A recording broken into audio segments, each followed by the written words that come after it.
Саламатсыздар ма достар? Бүгінгі алғашқы сабаққа қош келдіңіздер. Бүгін алғашқы сабақта бізге қазір керекті программаларды қондырамыз. Сол үшін бастайық. Біріншісі бізге браузерге кіреміз. Браузерде бірінші бізге ең керек программа ол Visual Studio деген программа керек бізге. Visual Studio деп жазсаңыз болды. Жоқ, мына жаққа Visual Studio Installer деп жазайық. Сонда бірден шыға қояды. Міне бірінші неге кірейік? Бірінші сілтемеге. Енді бірінші сілтемеде мына жерде міне Download Visual Studio деп тұр. Міне осын басамыз. Қазір ашылады. Міне Visual Studio 2019 деп тұр. Осыны жазамыз, біз Community деген жазамыз. Не загружается бесплатно. Осыны басамыз. Бізде қазір міне установка, загрузка кетті. Міне, сохранить. Міне, аны ашамыз сосын.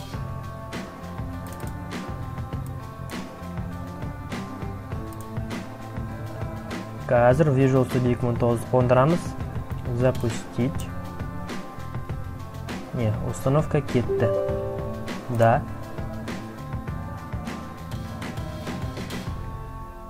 Продолжить. Не, мына жерде қазір скачивание болады. Сіздің интернетке байланысты жылдамдығына. Сосын қондырамыз. Мен видеоны айналдырып жіберейін. Қазір пауза қоя тұрамын. Сосын келесі процесс шыққан кезде сол жерден бастаймыз. Міне ашылды. Мына жерде бізге керегі, бізге C# керек. Яғни C# тілі керек. Бұл тіл бізге қазір ойын жасап жатқан кезде көп керек емес. Тек бір-екі моменттерде бізге керек болады. Сол үшін программа керек бізге. Міне разработка классических приложений .NET деп тұр ғой. Осыған галочка қоямыз. 465 гигабайт тұрады екен. Размері болды, установить. Міне жерде запуск болады. Осы міне 128 гигабайт. Сіздің интернетке байланысты жүреді, бұның қондыратын процесс. Қазір көреміз. Мен пауза қоя тұрам. Міне жүріп жатыр әлі. Негізгі бізге программаның үшеуі керек. Біреу осы Visual Studio. Екіншісі Adobe Fuse. Adobe Fuse'да біз не істейміз? Біз ояқта сол жерде болатын, біздің ойында болатын персонаждар істейміз. Главный герой болады, біздің враг болады, яғни жауымыз. Соларды біз сол Adobe Fuse арқылы жасаймыз. Сосын сол программаның өзі, яғни Unity. Сол программаның үшеуін қондырамыз, сол бізге 3 программа керек. Міне біздің программа қондырылды. Енді жауып тастаймыз. Енді келесі программа бізде ол Adobe Fuse. Енді браузерге поисқа Adobe Fuse жазамыз. Adobe Fuse дегенде Fuse. Скачать.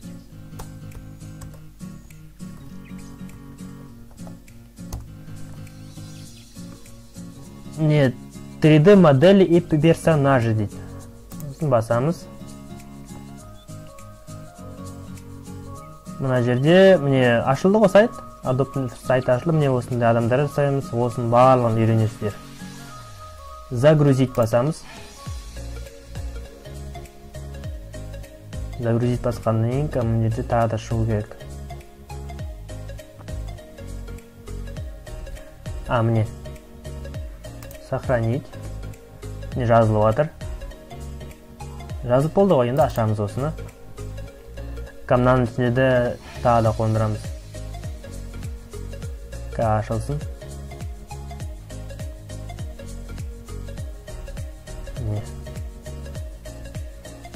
Осы жерде қазір загрузка болады манағы программаның.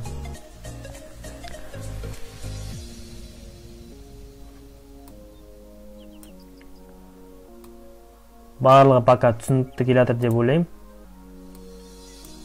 русский приложение ішінде қазір Adobe Fuse деген шығу керек.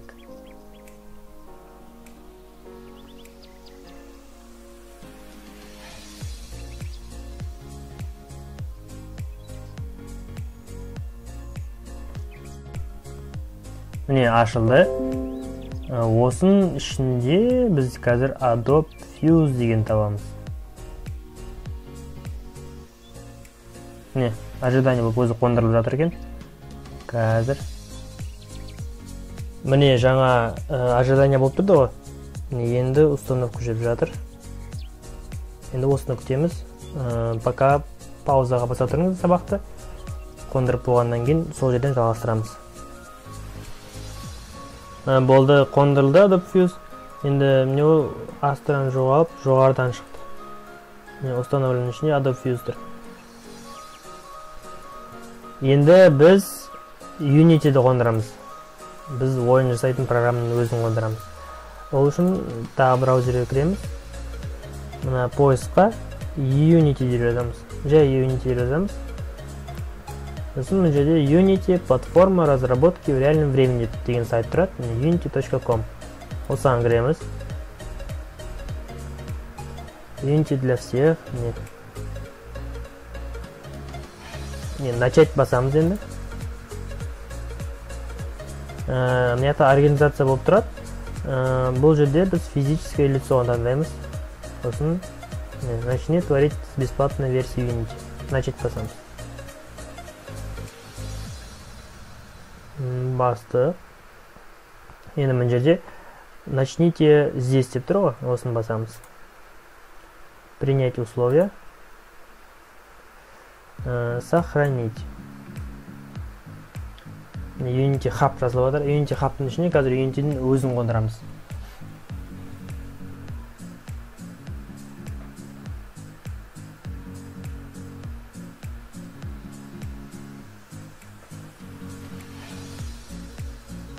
Міне жазылып болды.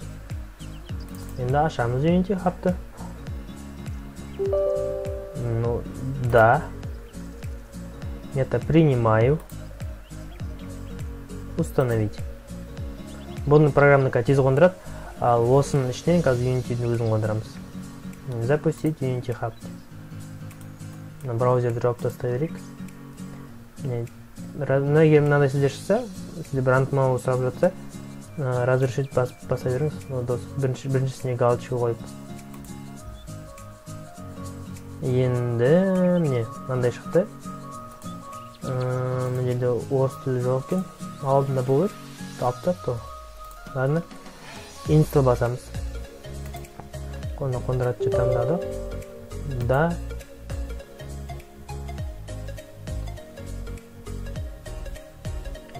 Мына жерде Unity ID негізі ашу керек новыйдан.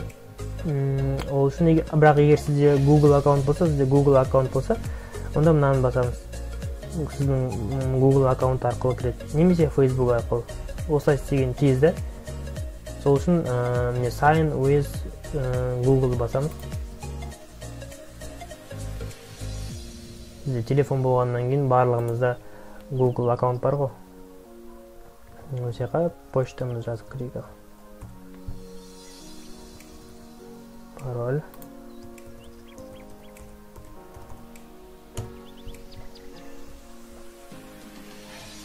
Это разрешить.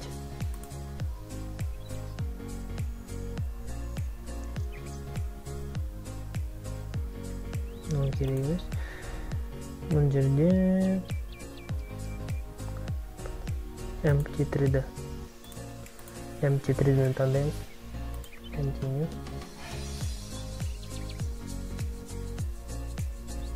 Мына жерде Unity'ді жазып отыр. Пока мына видеоны қарасақ болады.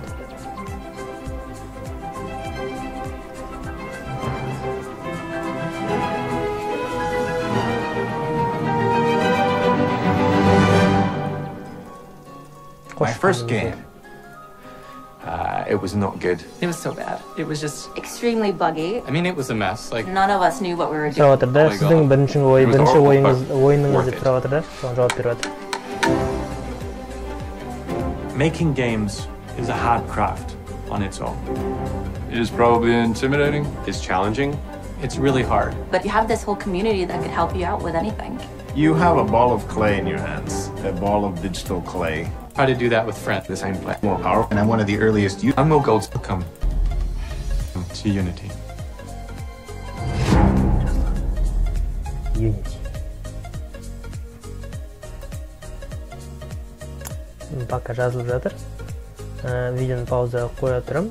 Сіз паузаға қоя тұрыңыз. Мен запись тоқтата тұрамын. Сосын жалғастырамыз болғасын. Міне Unity қондырылды. Қондырып болғаннан кейін запустить Unity басамыз. Launch Unity. Көрейік, қондырылды ма, қондырылмады ма? Тексеріп жүрейік. Разрешить доступ, егер сізде шықса.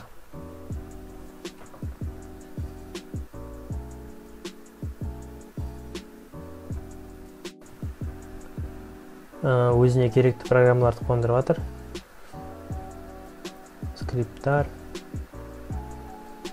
Күте тұрайық.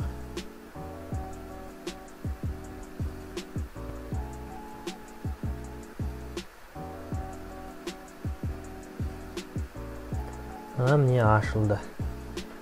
Міне осында біз жұмыс жасаймыз. Жақсы істеп тұр, нормально істеп тұр. Пока жауып тастаймыз. Бізге адам керек қой. Біз қазір Adobe Fuse'бен бір жұмыс жасаймыз. Себебі бізге бірінші адам керек. Енді кеттік адам жасайық. Енді біз персонаж істейік. Ол үшін Adobe Fuse программасына кіреміз. Мынаған кіру үшін бұл кейде бүйтіп ашқан кезде ол ешқандай реакция бермей қалуы мүмкін. Немесе бірден ашып кетуі мүмкін. Сол үшін мынаның үстіне бүйтіп басып, сосын үстіне бүйтіп Enter баса береміз. Көп. Не ашылды көрдіңіз ғой. Енді біз қазір біздің главный геройды істейміз. Қай адаммен біз управлять етеміз, сол адамды жасаймыз. Сол үшін ең бірінші бізде head деп тұр, яғни біз басын таңдаймыз. Қандай адам болсын. Мына жігітті таңдайық. Мына жігітті таңдайық, басын. Ол не басы шыға қалды біздің геройдың. Енді оның аяғы бар да? Жоқ, торсо. Торсо яғни оның дене бітімі. Денесі мынандай тоже male fit A болсын, A әрпін. Симметричный болсын деп. Сосын оның аяғын жасаймыз. Аяғы мына болсын, fit A деп тұр ғой. Міне жасалды. Енді бізге қол керек. Қол тоже мынандай болсын. Егер зомби жасайтын болсақ, міне зомбидің де қолы бар екен. Енді бәрін денесі, енді киім керек қой. Киім біздерде амнан түсіндіріп жүрейік. Бұл жерде бізде нетеміз. Бицепсін үлкен қылып істеуге болады, көп соны. Кішкентай ар қылып салады. Средний болып бүкіл осындай да қол бар. Қолдың несі бар, андай предплечье, киіс деген нәрселердің барлығын үлкейтуге болады. Shoulder, яғни иығы. Ол бізге керек емес, бұл адам былай жарайды. Clothing ішіне кіріп, киіндірейік оны. Қандай киім киіндіреміз?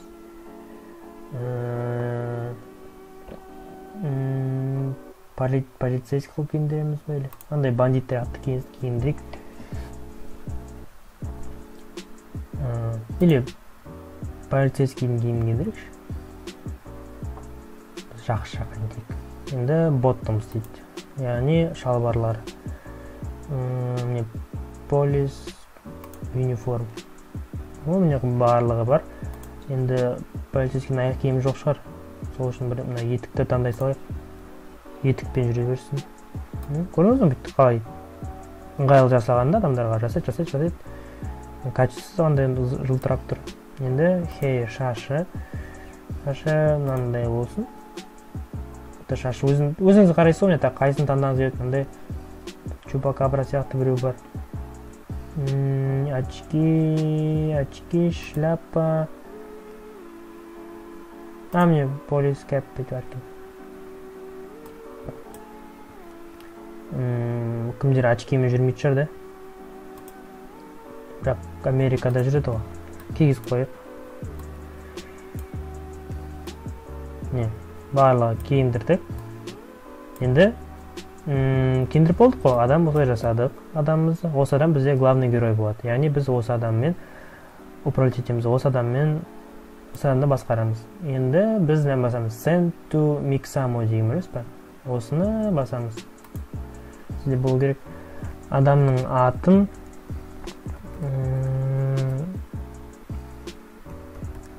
полис мен деп қояқ. Осын save.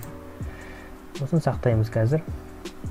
Енді осы адамға қазір біз осы сайттың ішінде оларға осы адамға денесіне сүйектер қосамыз. Яғни егер сүйек қоссақ, ол адам қимылдай алатын болады да біздің ойында. Сол үшін біз сүйектер қосу керекпіз, яғни анимациялау керекпіз. Қазір бізді сайтқа міне операға жіберді. Осы жерде қазір біз осы адамға, персонажға сүйектерін қосамыз. Бізде қазір осы жерде шығады біздің адамымыз.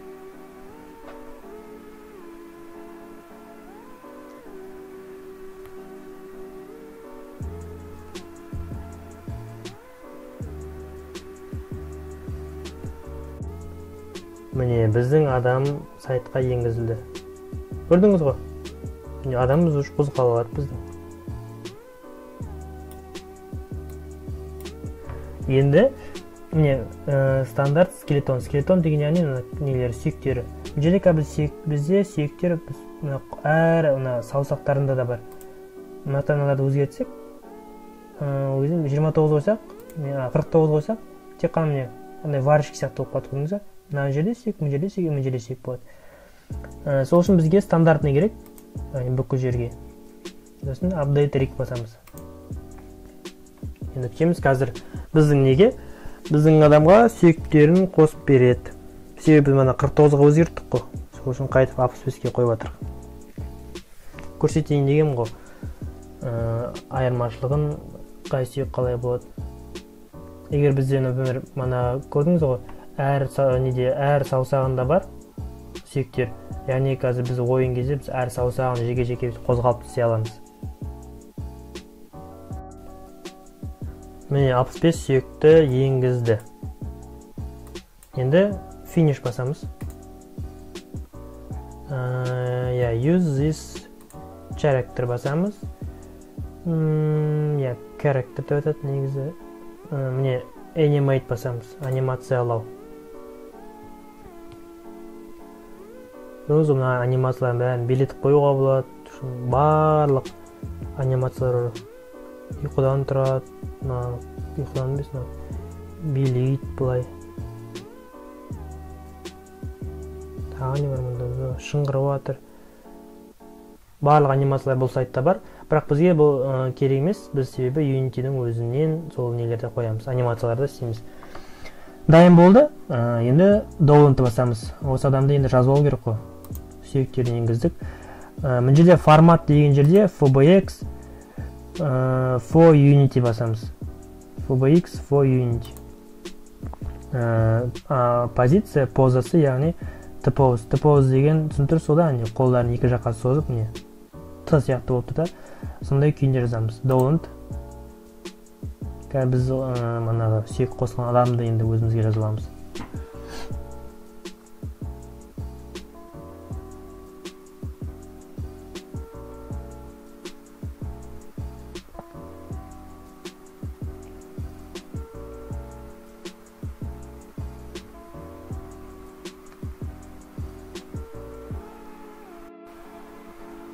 Download asset шықты. Біздің адам жазылып отыр. 1 минуттан кейін жазып болады. Policeman FBX. Бұл сайтынан FBX-нан жауап таста берейік. Discard-нан жауап тастайық.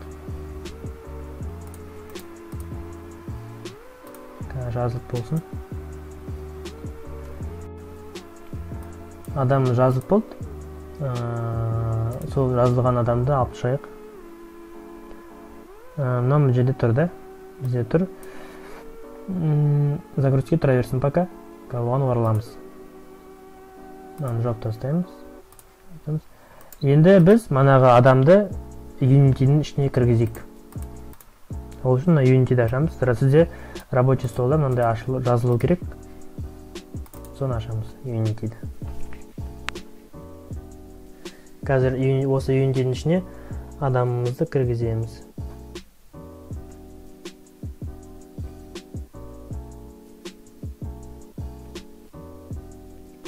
Мына жерде қайтып Unity'nin ID-ін сұрап тұр ғой.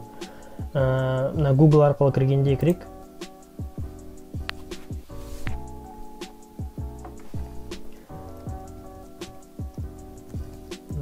Жазайым почтамды. Пароль.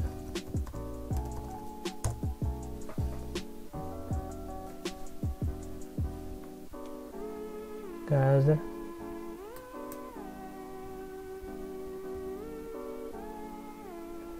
Біздің Unity ашылды. Бұл жерде New деп басамыз. Новый проект. Мына жерге GTA деп жазайық. Template 3-де болады. Мынау. Add asset package. Негізі мынаның ішінде осынан басамыз. Add asset package. Өзгеріп кетті. Add asset package басамыз. Сосын жерде стандарт asset деп тұр ғой. Осыған галочка қоямыз. Сосын done деген басамыз. Бізге стандарт ассеттерге керек болады. Оныкі айтам. Алда неге керек екен? Просто мынаған галочка қойыңыз. Done'ды басыңыз. Create project. Ол GTA деген уже бар дейді ғой. Онда бітейік. GTA Unity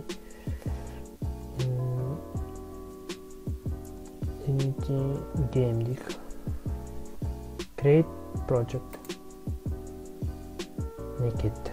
Қазір бізге проект ашып береді. Сосын еще стандартный ассеттерді бізге қондырып береді. Оны қазір интернеттен жүктейді. Не жүктеп жатыр барлығын.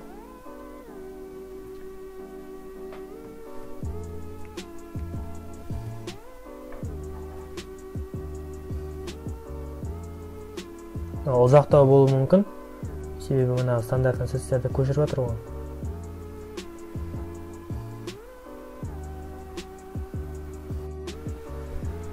Міне стандартный пакеттерді жазып жатыр. Соны бірден қондырып жатыр.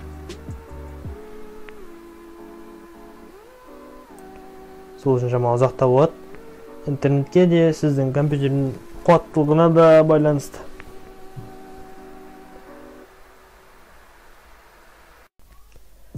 Міне біздің Unity'дің несі ашылды, жұмыс істейтін орнымыз. Енді бұған адамда келеміз. Ол үшін манағы загрузке қарайық. Загрузке қайда?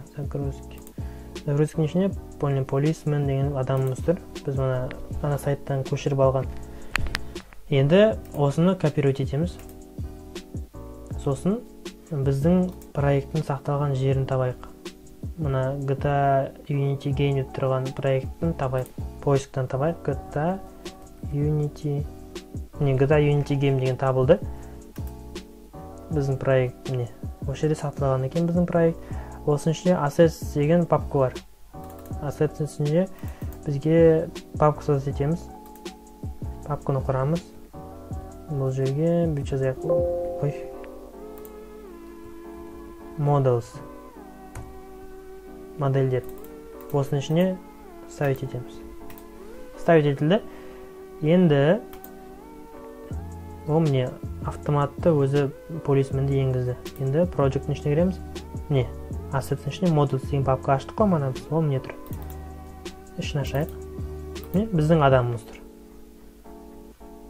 Енді қазір ол адамды қою үшін бізге бір уақытша не қойы қандай жер сияқты. Plane деп тұр ғой. Plane басайық. Не уақытша жерді қойдық. Просто тексеру үшін. Сол үшін біз содан кейін біз ана не етеміз. Қаланын дұрыстап істейміз. Енді мына жерде мына адамның үстіне басайық. Үстіне басқаннан кейін жерде мына қазір аппақ болып тұр ғой, көріп тұрсыз ба?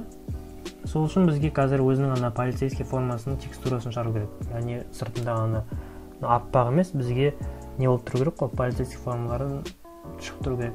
Сол үшін мына textures деген басамыз, extract textures деген басамыз. Иә, выбор папки басамыз. Мені алып шығып жатыр. Мыняқта шықты. Мынақа fix now дегенді басамыз. Ignore баспаймыз, fix now басамыз. Fix now басамыз. Не? Енді көрейік. Не біздің адамы шықты. Бірақ мен жүрет жота андай бейілі келмей қалған. Кауын дұрыстаймыз. Оны дұрыстау үшін кауын дұрыстаймыз. Оны жауып тастайық. Бұл жерде extract material static. Текстур істедік қой. Енді material static. Екеуінде обработка сепсек. Не ашылды. Болды. Енді мына жерде адамның өзін басайық. Адамның өзін басқанда мына жерде шығады міне адамымыз не тұр біздің. Мына біздің камера, мына біздің свет, мына біздің астырағы төселіп тұрған аппақ нәрсе. Енді полисменнің өзін ашамыз бүйтіп. Ашқан кезде міне біздің адамымыз осындай бөліктерден құралған. Енді body, міне bottomыз барлығы бізде тұр. Иә, адамымыз мынандай көз шығып кеткен, мындай отырын, қарны шығып кеткен бе? Адамға не сыртында текстурасы дұрыс келмей тұр. Сол үшін барлығын ауыстырамыз. Не, стандарт, legacy shaders. Бізде стандарт тұр ғой, біз оны bumped diffuseға ауыстырамыз. Міне келе қалды қарында кірді ішіне. Сол дәл солай барлық неге дене бітіміне legacy shaders, bumped diffuse. Қойылған. Стандарт деп тұрған жердің барлығына bumped diffuse қоямыз. Legacy shaders, bumped diffuse. Стандарт, legacy shaders, bumped diffuse. Legacy shaders, bumped diffuse. Топсына legacy shaders, bumped diffuse. Не барлығы келді, мынау істедік. Топс. Қойдық. Не барлығына legacy, bumped diffuse қойдық. Енді адам болып қалды. Енді осылай болды. Адамымыз дайын. Енді бұл адамның текстурасын дұрыстағаннан кейін енді бізге оны қимылдату керек. Ол үшін манағы бізге стандарт assets деген болды ғой. Солар бізге қазір көмегін тигізеді. Енді ол үшін біз мына сценаны сақтаймыз. File, save as, бір, сохранить. Бір деп сақтадық. Бір деп сақтағаннан кейін бізге енді мына новый сцена ашу керек. Мынаяқтағы екі папка тұр. Қарасаңыз package, assets. Осы жердегі assets ашамыз. Assets басқаннан кейін мынаяқта sample scene деген болады. Sample scene басамыз. Содан кейін мына жерде scenes деген болады. Scenes ашамыз. Осының ішіне бізге character third person деген керек. Мынаяқтан жазуын қояйын. Character first person, character third person, character third person AI деген бар. AI таңдамаймыз, бізге character third person өзі керек. Осы сценаны ашайық енді. Екі рет басып ашамыз. Ашылды. Ашылғаннан кейін бұл жерде біз third person controller сосын control'ды басып тұрамыз. Сосын камера. Осы екеуін таңдаймыз да бұны копировать етеміз. Бұл бізге мынау керек емес. Енді file, open scene. Сосын манағы біз сақтадық қой бірді. Соған басамыз. Ашамыз. Ашқаннан кейін мына жерге вставить етеміз. Яғни paste. Бүйтіп paste басамыз. Енді біз жаңа вставить еттік қой. Енді third person контрольдің ішіндегі скрипттарды ана адамға қоямыз, біздің адамға. Басамыз үстіне, басқаннан кейін оң жағымызда шығады. Скрипт деп екеуі тұр ғой. Осыны басамыз. Осыны алып, басып тұрамыз да. көтеріп алып, қазір көтеріп, басып тұрамыз да, көтеріп аламыз да, біздің полисменге үстіне қоямыз. Қойдық. Енді қой, басып тұрамыз, полисменге лақтырамыз. Скрипттарын қойдық. Енді адамға барайық. Адамға бару үшін колесикті айналдырсақ, осы жаққа келеміз. Енді адамның үстіне басайық. Скрипттар, біз мына скрипттар жерде тұр. Енді Capsule Collider мен Rigibody деген автомат енгізілді. Енді бұның Capsule Collider'ын дұрыстайық. Мына Y тұрған жерге 0.91 деп қоямыз. Яғни ортасынан центрде болсын. Енді басамыз. Edit Collider. Сосын насырек істейміз. Астыға қарай түсіреміз. Яғни созамыз бүйтіп. Яғни мұнан боймен бірдей қылып келтіру керек қой осылай. Дұрыс па? Как бы адамның өзінің несі ғой, радиусы ғой, аймағы.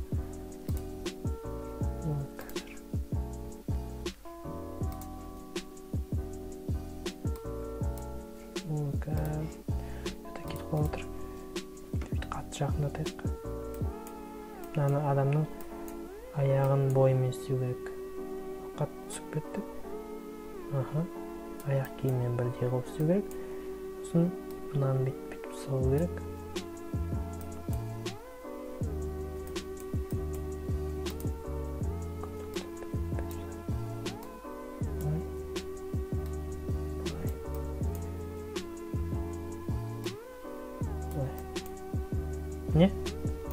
Мынаны дұрыстап болдық.